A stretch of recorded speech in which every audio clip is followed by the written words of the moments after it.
Hey everyone, welcome back to Explain Like I'm 10. Today, we're tackling a really big idea that you hear about a lot climate change. It sounds super serious, and it is, but we're going to break it down so it just makes sense. So imagine our amazing planet Earth. It has a special invisible blanket wrapped around it. This blanket is made of gases, and it's super important because it traps some of the sun's warmth, keeping our planet cozy and just right for living things like us. It's like having a perfect warm hug all the time. But what happens if that cozy blanket starts getting thicker or warmer? That's kind of what climate change is about. For a long, long time, Earth's blanket was just right. But in the last 150 years or so, we humans have been doing some things that are making that blanket thicker and thicker, trapping too much heat. The main things making the blanket thicker are certain gases, like a gas called carbon dioxide. And where does all this extra carbon dioxide come from? Mostly from three big things. Number one, powering our lives. A lot of our electricity comes from burning things like coal, oil, and natural gas. These are called fossil fuels because they come from ancient plants and animals. When we burn them for electricity or to power cars, trucks, and planes, they release lots of the carbon dioxide into the air. Number two, cutting down trees. Trees are like Earth's superheroes. They breathe in carbon dioxide and clean the air.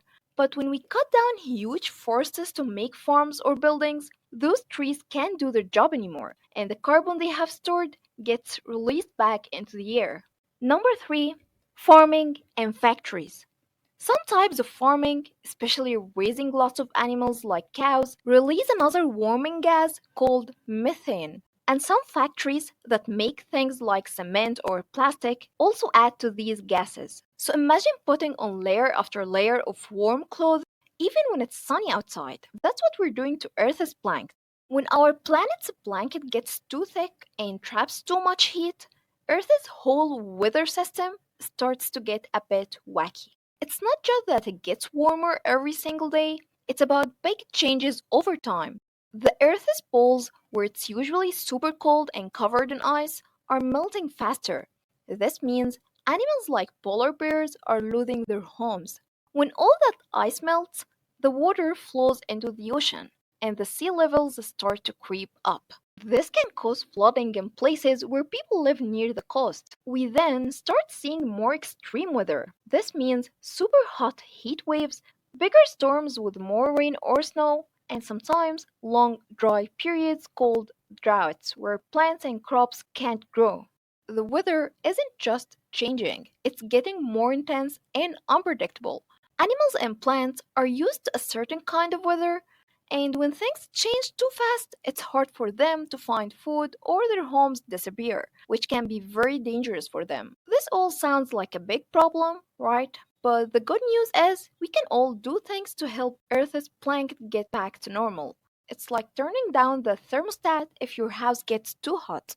We need to use more energy that doesn't make the blanket thicker, like power from the sun, solar panels, and wind turbines. These are called renewable energy sources. Remember our superhero trees? Planting more trees helps to soak up that extra carbon dioxide from the air. We can save energy at home, turn off lights when you leave a room, unplug chargers when you're not using them, and try to walk or bike instead of always driving in a car. Even small things add up.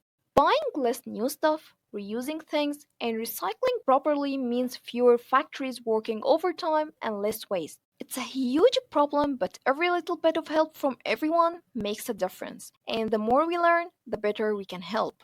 So, climate change is about our planet's cozy blanket getting too thick, mostly because of things humans are doing. But we have the power to help make it just right again. That's it for the climate change topic. So, what other big tricky topics do you want me to explain simply without all the big words?